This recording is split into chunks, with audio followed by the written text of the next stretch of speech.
Hi, in this video, I'm going to talk about who exactly can buy land in Zambia. And this is a question I get asked a lot, particularly for those of you who've been away for a long time and you may have given up your Zambian citizenship, you've given up your Zambian passport, and you're now holding another passport or you're a citizen of another country. So you might be sitting there wondering, can I still buy land in my country of origin in Zambia? And I'm going to answer that question in this video.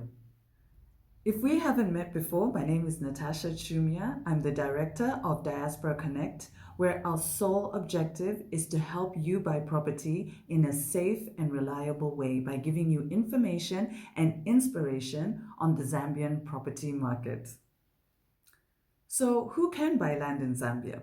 So I'm going to start with the most straightforward answer. And that's, of course, if you're a Zambian citizen, you can go ahead and buy land, you can buy property in a very straightforward way. And what's evidence of Zambian citizenship? Well, it's your NRC, your National Registration Card. This is the document that we all get when we turn 16 years old.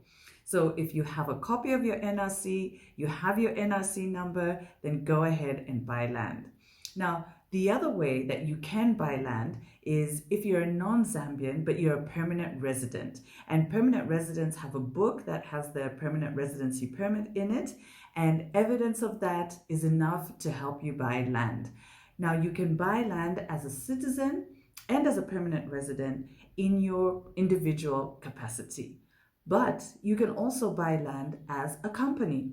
And if you do that, if you decide to go the route of a company, then 76% or more of the shareholding of that company must be held by Zambian citizens. Now, this is a really important point because sometimes people who have permanent residency in Zambia will form a company with somebody and they get the shareholding all wrong. So I'm just going to repeat that again. If you want to buy land as a company and you're a non-Zambian, even if you're a permanent resident, then 76% or more of the shareholding of that company must be owned by Zambian citizens. So, can you buy land as a non-Zambian? Well, yes, I've already given you one example. That's if you're a permanent resident.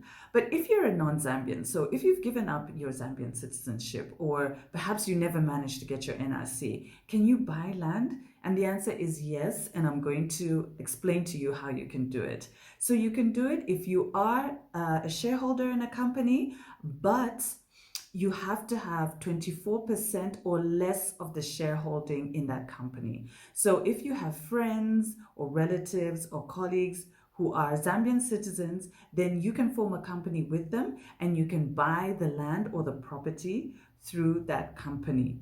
Now, some people don't like this option. Maybe they don't really want to get friends and family and stuff like that involved in what they're doing. So you can seek out a professional services firm or a corporate services firm that can provide this service for you. They will take up the majority shareholding, and you, as the non-Zambian, will have the minority shareholding. And that's another way that you can own land.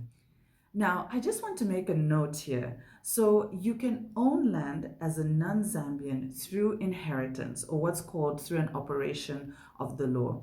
So this means that if you are a non-Zambian, let's say you gave up your Zambian citizenship, but your parents are still Zambian, maybe your parents still live in Zambia, God forbid, on their death, you can inherit property from them, even as a non-Zambian, and you can own that land in that capacity. Now, that's slightly different from buying. You can't buy as a non-Zambian, only in the situations that I've given you. But in case you're wondering how you can inherit or own land through your parents, then the law does allow you to inherit land and own the land as a non-Zambian as long as you've inherited it. So now I want to talk about the other categories where non-Zambians can own land, but I want to go through this fairly quickly because I've spoken to many of you in the diaspora, and I know that many of you are normal, hardworking people. You are, maybe you were studying in that country, or maybe your parents took you to that country, and you've happened to stay there for a very long time. Some of you are in long-term relationships, some of you are married, some of you have even started families while you've been in the diaspora. And many of you who don't have kids, you've still been working there, but you still have that urge to have something of your own back home. And, that's why we're here. We're here to help you with that process. But I just want to give you some other situations where non-Zambians can own land in Zambia or can buy land in Zambia. And it might not apply to many of you, but I still think the information is important for you to have. So I'm just going to quickly go through that list. So if you are an investor and you happen to have $500,000 to spend, then you can apply for an investment license. You can start a company as a non-Zambia. You can have majority shareholding in that company, and you can invest that $500,000 in Zambia in a priority sector and get an investment license and buy land. Okay, so that's one situation. Now, the other situation is that $500,000 might be peanuts. You might have enough to start a bank. And if you do have enough to start a bank and you are a licensed bank, then you can own land as a non-Zambian. Okay, so that's another option that is available to non-Zambians. It could be that you're into hunting. If you have a hunting concession, then you can own land as a non-Zambian. So, you might have that desire to start something in that area, tourism, hunting, well, then you can own land as a non-Zambian. The other way that you can own land as a non-Zambian is through a trust. Now, the trust has to be for a philanthropic objective or religious objective, or it might have a charitable objective. So as long as it's non-profit making, then you can own land as a non-Zambian, but it needs to be approved by the Minister of Lands. Now, some of you may think, Minister of Lands, I have contacts into State House. Now, if you have contacts into State House, you can actually own land as a non-Zambian if the president himself consents to you owning that land by his hand. Then you can own that land. Guys, you won't believe it. In the middle of shooting my video, power cuts. This is what it means to be in Zambia these days. Load shedding, it's windy. So on top of load shedding, we have to have these power cuts. It's very annoying. But I just want to keep going with this video because I think it's really important.